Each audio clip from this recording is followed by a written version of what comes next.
Good morning, my dear students. Bacha, today we are going to start new chapter, chapter number 16. Chapter name is depreciation. Okay? In this chapter, we will cover all these topics. Okay? Firstly, we will read the meaning of depreciation. Depreciation किसे कहते हैं? ठीक है बच्चा. और depreciation किस पे लगता है?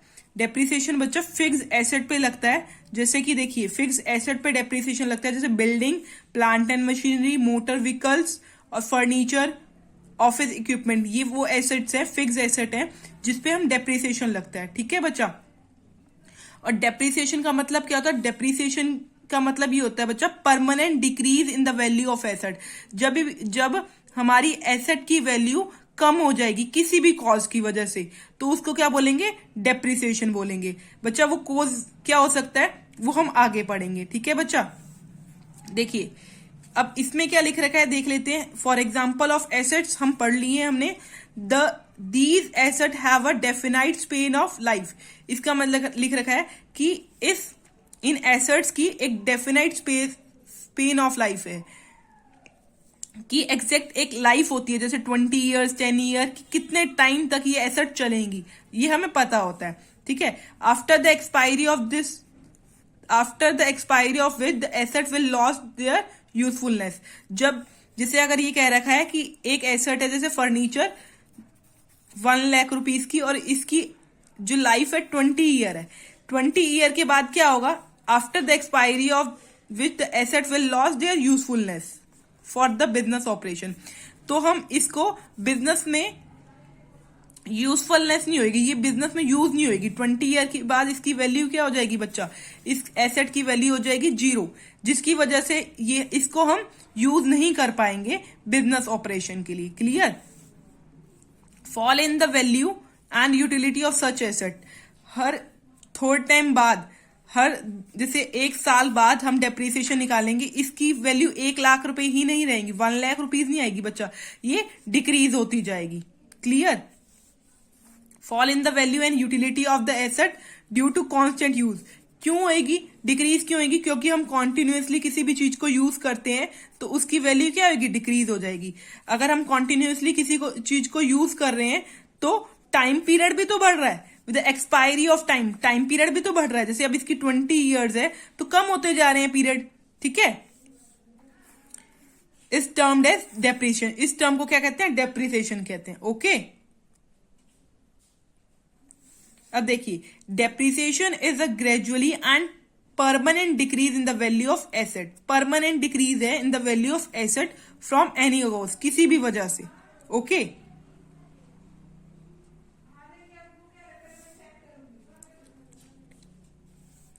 क्लियर बच्चा.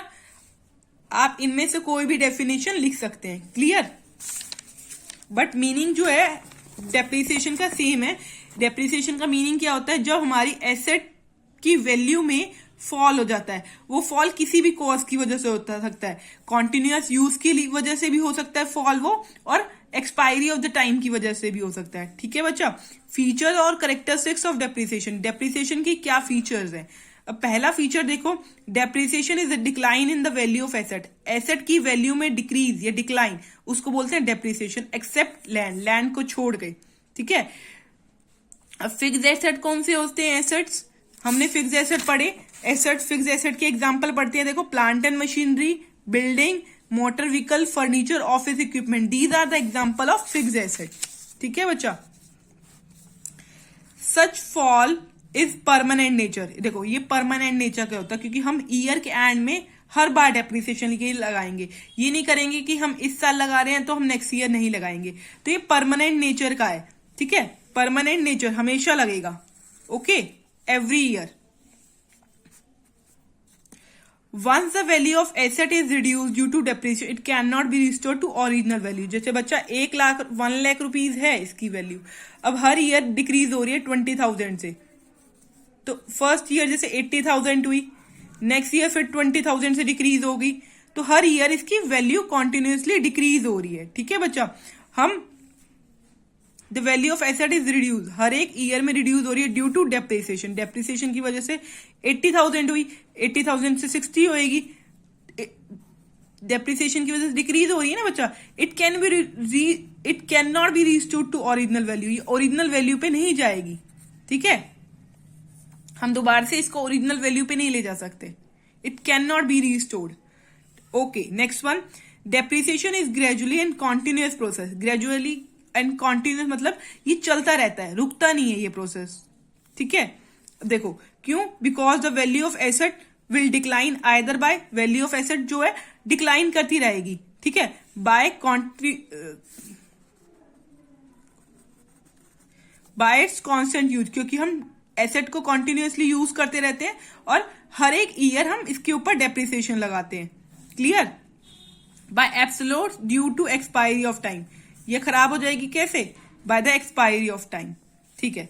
Depreciation is not the process of valuation of asset, हम वैल्यू नहीं कर रहे कि हमारी 1 लाख की एसेट की वैल्यू अब मार्केट में क्या है, वो होता है वैल्यूएशन ऑफ एसेट, हम इसकी वैल्यूएशन नहीं कर रहे बच्चा asset, but it is a process of allocation of the cost of asset to effective span of time. हम ये देखते हैं बच्चा कि इफेक्टिव स्पेन ऑफ टाइम के इतने साल बाद हमारी इस एसेट की वैल्यू क्या होगी, हम इसमें वैल्यूएशन ऑफ एसेट नहीं करते, वैल्यू नहीं लगाते एसेट की, clear. It decreases only the book value of asset not the market value, ये हम बुक वैल्यू डिक्रीज करते हैं इसमें, हर एक ईयर में हम बुक वैल्यू डिक्रीज करते हैं, क्लियर। बुक वैल्यू क्यों डिक्रीज करती है, क्यों कि हमें एग्जैक्ट फाइनेंशियल पोजीशन पता चल पाए अपनी कंपनी की, तो हम बुक वैल्यू डिक्रीज करते हैं, मार्केट में कुछ नहीं होता, मार्केट वैल्यू डिक्रीज नहीं होती, ठीक है। अब सेकेंड देखिए, the term depreciation is use in the term of, देखो टेंजिबल फिक्स एसेट जो हम टच कर सकते हैं उसी एसेट में हम डेप्रिसिएशन लगाते हैं, हम सर्विसेज, जैसे सर्विसेज भी एक एसेट है, उसमें हम डेप्रिसिएशन नहीं लगा सकते, फिक्स टेंजिबल एसेट में हम डेप्रिसिएशन लगाते हैं, ठीक, clear.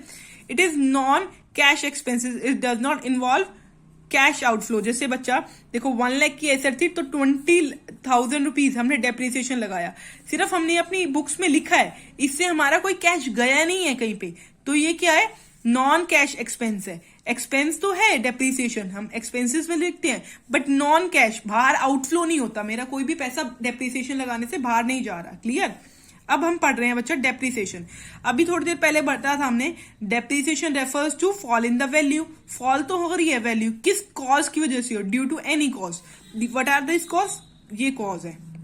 Bye constant use, constant use का मतलब हम, जैसे कि अगर हमने कोई भी फर्नीचर परचेज कर रखा है अपनी कंपनी में, ए लिमिटेड कोई भी कंपनी है, उसने क्या कर रखा है, एक फर्नीचर परचेज कर रहा है और वो कॉन्स्टेंटली वो उसको यूज कर रहा है, तो क्या होगा, उसकी जो वैल्यू है कुछ टाइम बाद वो डिक्रीज हो जाएगी, ठीक है। Okay, constant use, due to constant use of fix asset in business operation, tear and wear, tear भी होएगा और वियर भी होएगा, arises in them which result in reduction of the value, clear. By expiry of time, कुछ time continuity की वजह से भी हमारी जो वैल्यू है फिक्स एसेट की वो क्या हो जाती है, कम हो जाती है, okay. Expiry of time means passage of time, जितना टाइम जाता जाएगा हमारी जो वैल्यू ऑफ एसेट है वो क्या हो जाएगी, डिक्रीज होती जाएगी, okay. By expiry of legal rights, legal rights का मतलब ये है, हमारे जैसे लीगली हमें ये कह रखा है कि ये वाली एसेट 20 साल के बाद जीरो हो जाएगी, बेशक से हम उस एसेट को यूज करें ना करें, बट लीगल राइट्स के अकॉर्डिंग वो हमारी क्या हो जाएगी, जीरो हो जाएगी, ओके।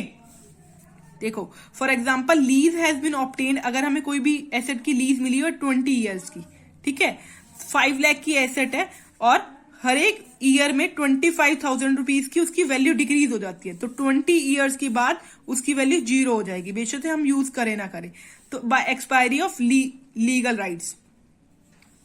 बाय एब्सोलियंस का मतलब नई नई एसेट्स आ जाती है मार्केट में, तो पुरानी वाली टेक्नोलॉजी क्या हो जाती है, खत्म हो जाती है, ठीक है। अब देखो बाय एक्सीडेंट, बाय एक्सीडेंट का मतलब ये है कि अगर हमारी कोई भी एसेट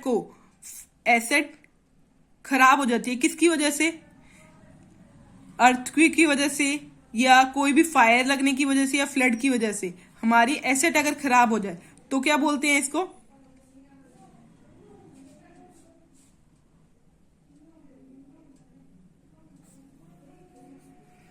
इसको बोलते हैं vehicle may be damage due to accident. ये किसकी वजह से होगा बच्चा? By accident. ठीक है।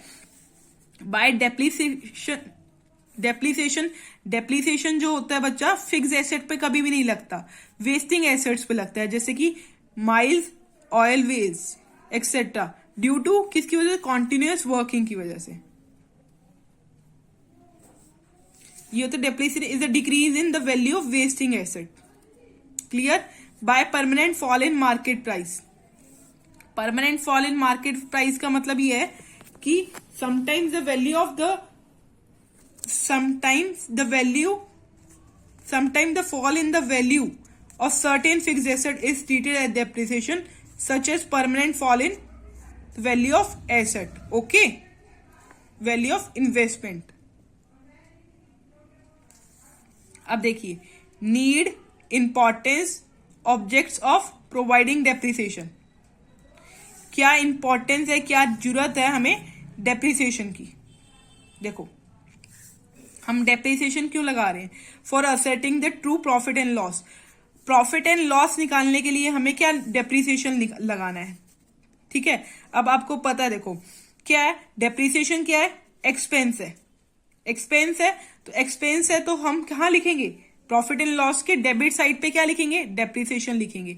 अगर हम डेप्रिसिएशन नहीं लिखते तो क्या हो जाएगा? हमारी जो प्रॉफिट जो होगा एक्सेस प्रॉफिट आ जाएगा। तो क्या हमें ट्रू प्रॉफिट एंड लॉस निकालने के लिए डेप्रिसिएशन डेबिट साइड पे प्रॉफिट एंड लॉस के अकाउंट के लिखेंगे। ठीक है, ये देखो लिख रखा है इसमें, the true profit of the business can be ascertain only when the cost incurred for the purpose of earning revenue have been debited to the profit and loss account. Okay,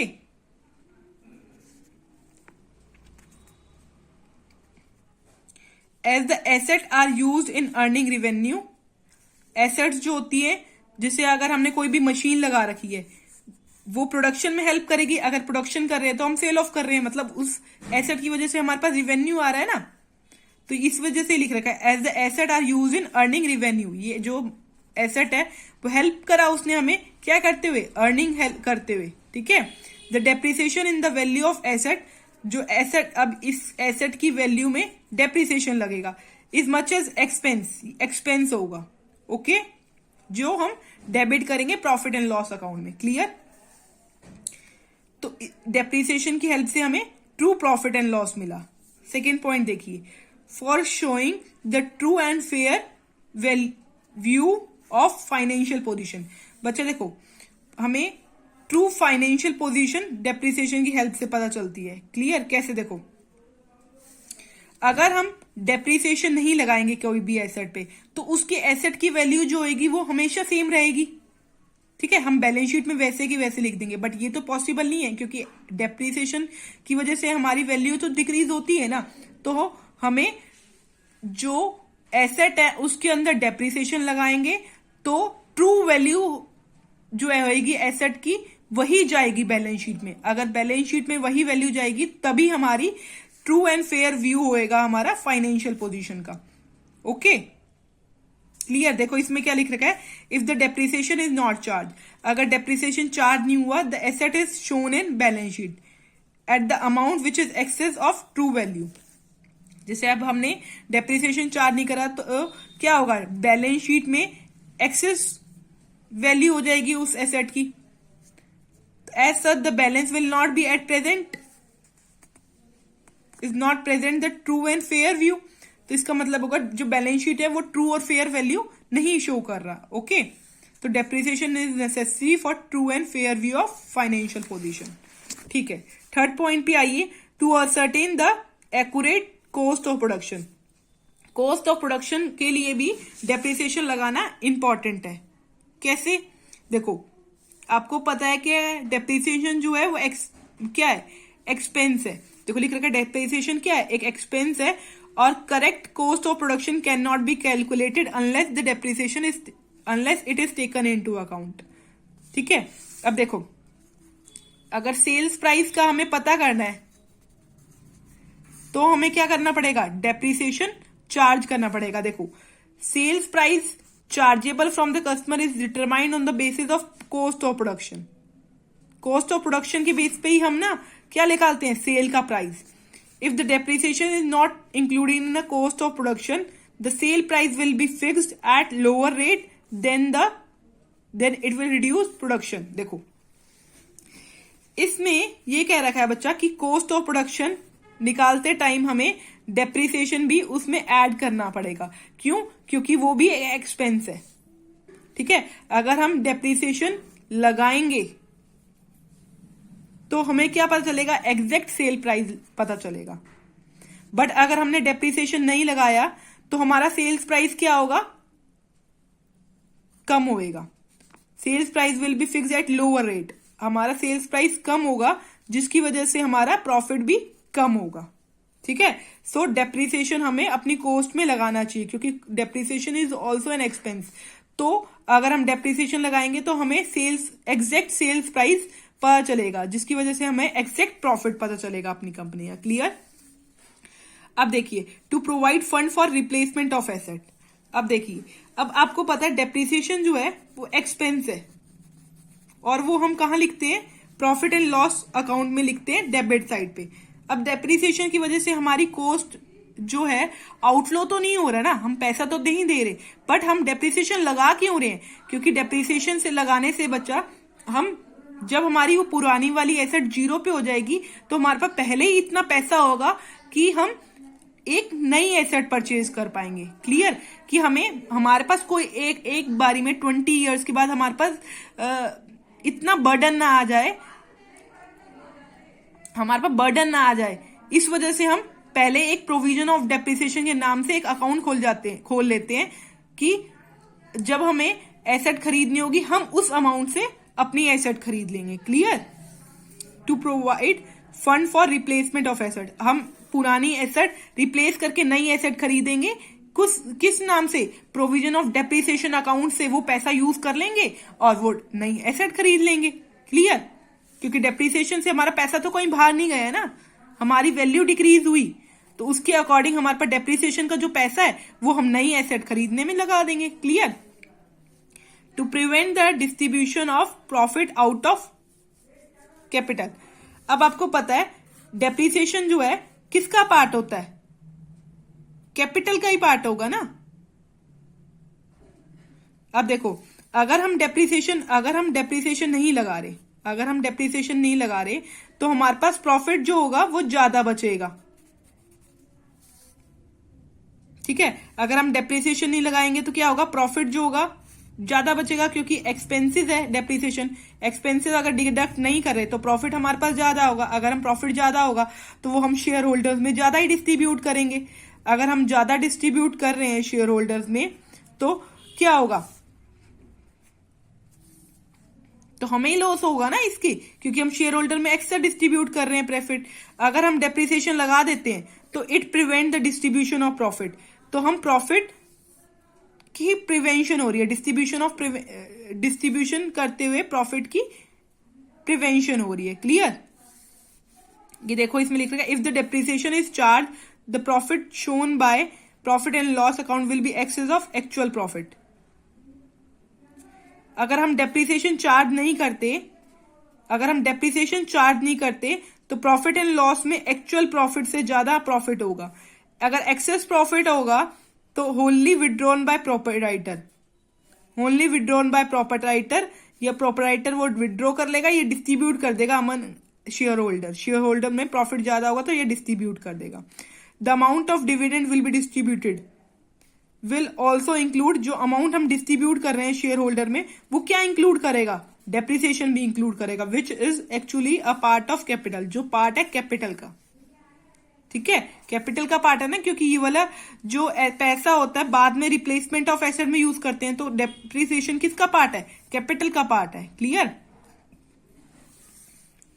for avoiding over payment of income tax, अगर हम depreciation नहीं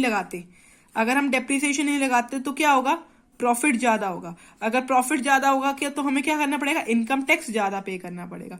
तो हमें क्या करना चाहिए, depreciation is a deductible expense for tax purpose. If the depreciation is not deducted, अगर deduct नहीं कर रहे depreciation to profit and loss account, the net profit shown by it will be excess of actual profit. We will also have to pay more income tax. Other objectives क्या होते हैं, अगर depreciation charge नहीं कर रहे तो हमारा क्या होगा, the net profit shown by profit and loss account will be excess of actual. ठीक है, अगर प्रॉफिट जो होगा हमारा ज्यादा होगा, होना नहीं चाहिए था उतना, फिर भी ज्यादा हो रहा है, तो क्या होगा, एम्प्लॉयज क्या होंगे, एम्प्लॉयज ज्यादा पैसे डिमांड करेंगे, एम्प्लॉयज ज्यादा वेजेस डिमांड करेंगे, एम्प्लॉयज ज्यादा बोनस डिमांड करेंगे और कंपटीशन भी ज्यादा होगा. अब देखो फैक्टर्स क्या क्या हैं जो factors determining the amount of depreciation, मतलब डेप्रिसिएशन लगाते टाइम हमें क्या क्या चाहिए. देखो डेप्रिसिएशन लगाते टाइम हमें कॉस्ट चाहिए एसेट की, जैसे 1 लाख रुपीज कॉस्ट है, एसेट की कॉस्ट पता चलनी चाहिए ना डेप्रिसिएशन लगाते हुए, जब भी तो आप डेप्रिसिएशन लगाओगे, कॉस्ट का पता होना चाहिए. दूसरा expected useful life of asset, कि ये एसेट कितने साल तक चलेगी, 20 साल तक चलेगी, 10 साल तक चलेगी. एक्सपेक्टेड लाइफ भी पता होना चाहिए कि कितने टाइम तक ये एसेट हमारी वर्किंग में है. ठीक है. Third point estimated Spain value, हमें स्पेन वैल्यू भी पता होनी चाहिए. जैसे अब 20 साल बाद ये एसेट हमारी कितने रुपए की बिकेगी, 10,000 की बिकेगी. मतलब जो आप कबाड़े में सामान बेचते हो वो क्या होती है, क्या होती है, स्क्रैप वैल्यू होती है. स्क्रैप, ये देखिए स्क्रैप वैल्यू होती है. ठीक है, कि 1 लाख की वैल्यू है, अब 10 साल बाद मेरी ये 10,000 में बिकेगी. जो ये 10,000 से जो हमारे पास ये 10,000 आएंगे ना, ये क्या होगी, ये स्क्रैप वैल्यू होगी. क्या होगी बच्चा, स्क्रैप वैल्यू. Okay clear. ये देखो जैसे ये 60,000 रुपीज थे, जिसमें से 4,000 क्या फ्राइट पे यूज हुए, 10,000 रुपीज इंस्टॉलेशन पे पे हुए. ये सारे ऐड करके क्या माइनस करिए, ये कबाड़ से जो वैल्यू आई है scrap value 8,000.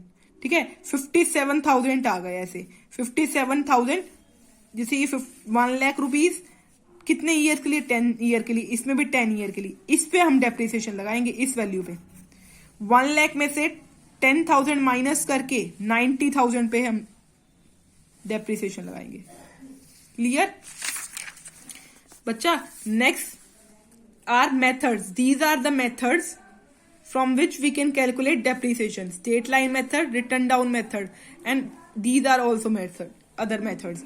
Bacha, in our book we will read about straight line method and written down method. Okay, in our next video I will tell you about straight line methods, its merits and demerits. Okay, till then you should read till page number 16.3. Okay bacha, thank you very much.